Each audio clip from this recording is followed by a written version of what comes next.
This is my other room. This is Polly and Zekker's apartment.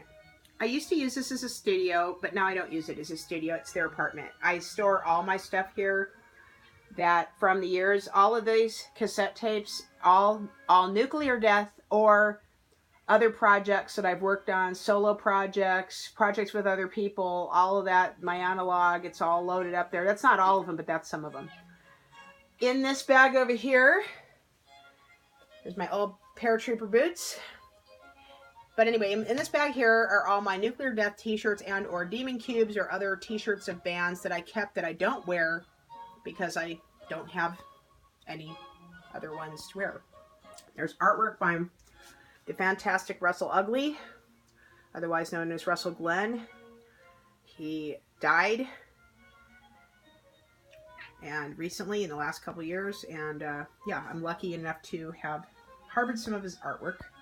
It's a piece for my anxiety series. Anyway, I always leave classical on for these guys or jazz at night. All of these in here, as you can see, there's like lots of books and stuff, or it looks like, or not books,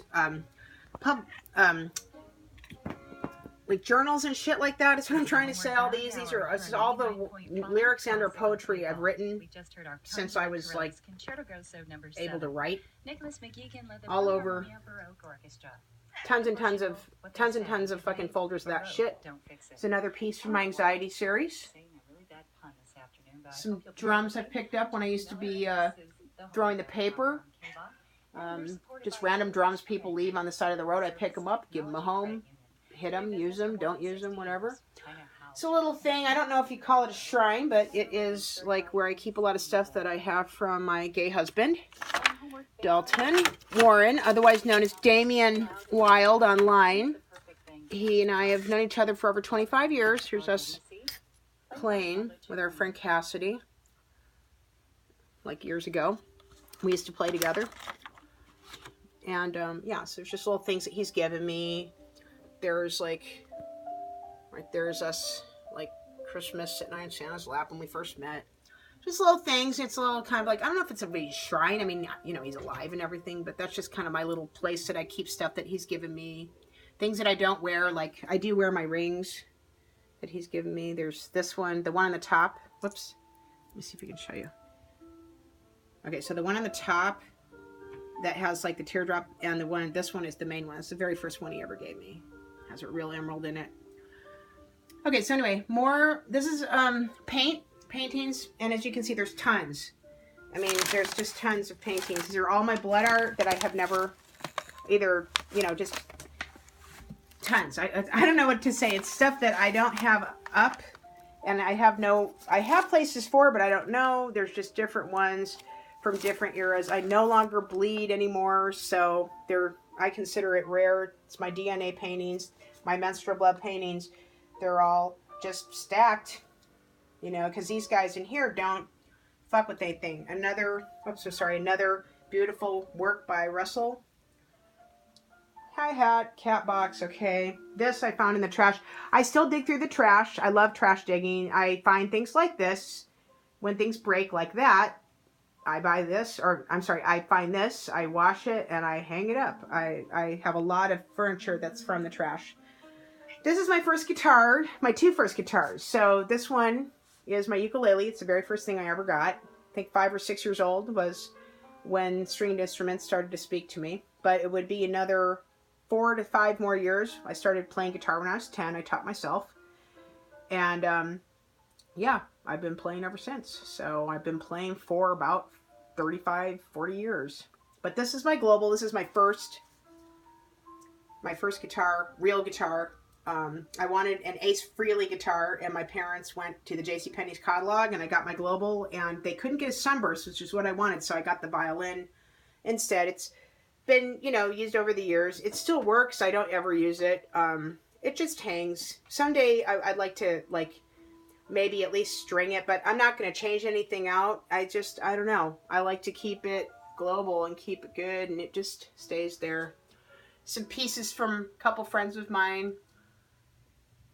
This girl, Jessie Whistler, I love her very much. She gave me these beautiful perfume decanters, and I keep those in memory of her. I mean, she's alive and stuff. It sounds so terrible. There's Blodo. She is dead. Some Kurt Cobain. You got to have some Kurt Cobain, because why not? I mean, why wouldn't you have Kurt Cobain? Again, more journals, more writing, random CDs that I don't listen to anymore because I just don't usually listen to CDs. This, again, trash. Here we go. This guy next door moved out. I took his bookshelf. He moved out. I take his fucking chest of drawers. This is how I work. I don't think I've ever had a new piece of furniture in years. There's my djembe. I love that thing. Doesn't sound good right now. Anyway, hold on. Anyway, there's my djembe. It's really cool. It is actually from Africa. My parents got me my dad's shotgun. Well, it's not when I say shotgun, fucking rifle. This is a Russian rifle. It was brought back in pieces from Vietnam. Yeah. And it just sits in here. And I don't know. It's just kind of good to have a rifle sitting there. Especially because, I live in Arizona and we're guns, God, and government over here. So, yeah. There's that. More pieces. There's another anxiety piece. That's part of the series. Jason Voorhees, more pieces from Russell. Here's Polly. She really wants to talk. Her name's Polyurethane. She's named after a song by Death Cab for Cutie. She was the first kitty that I got when I moved into my apartment. I already had kitties, but she was the first apartment kitty. And that's why she doesn't live with the general population of the other cats, because she likes to be in a small place. And my apartment was just a 2-bedroom, and it was me and Dalton, who I spoke of earlier. And so she gets afraid in large spaces, and we have a huge house, right? So, let's see, we got that.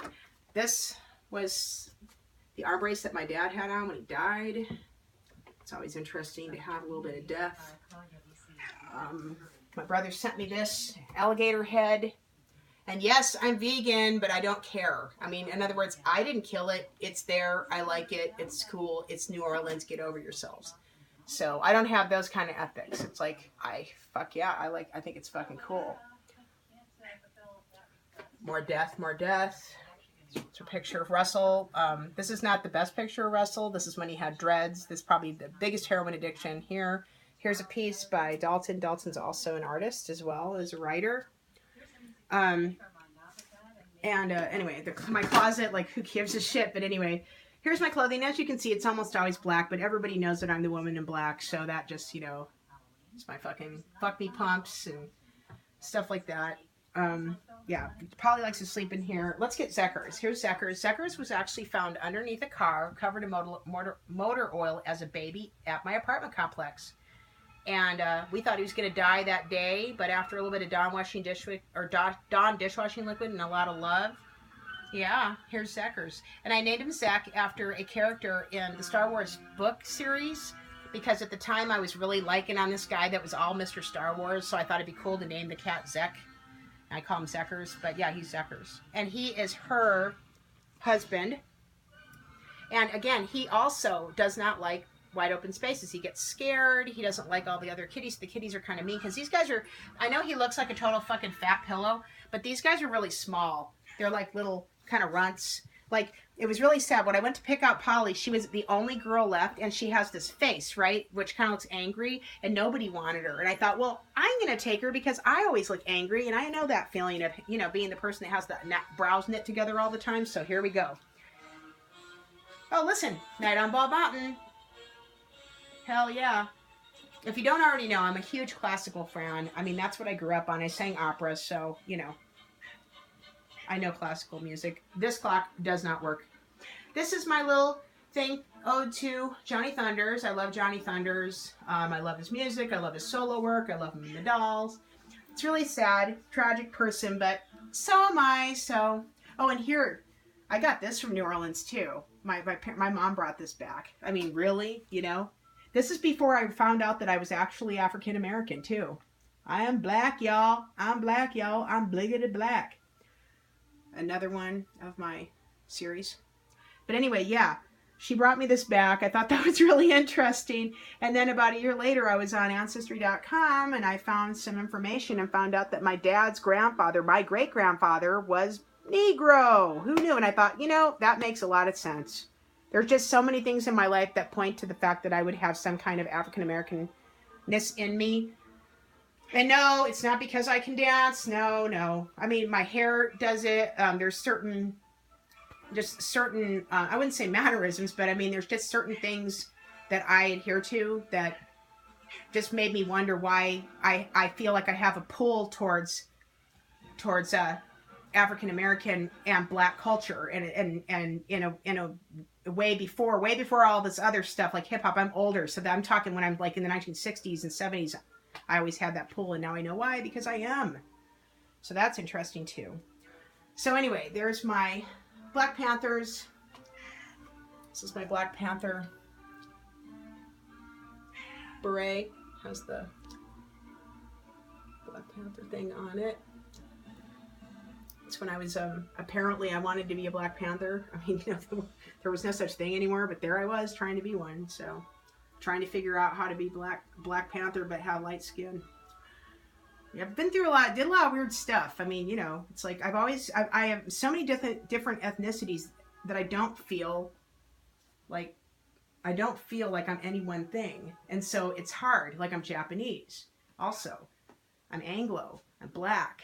I'm white, you know, white, black and white, I'm yellow, brown, I'm Mexican too. So it's just, it's kind of like a mishmash. And it's also like the way I feel I've lived my life as far as living in Arizona, but I don't feel connected to Arizona. I don't feel connected anywhere. I feel disconnected from every place, but then not, you know. It's like, I can kind of make my home wherever I'm going to be, you know. I have a wanderlusting spirit. I guess that's just what it is. Wanderlust lives in me. Anyway, that is Zekker and Polly's room. That's the cats, and I'll shoot some more later.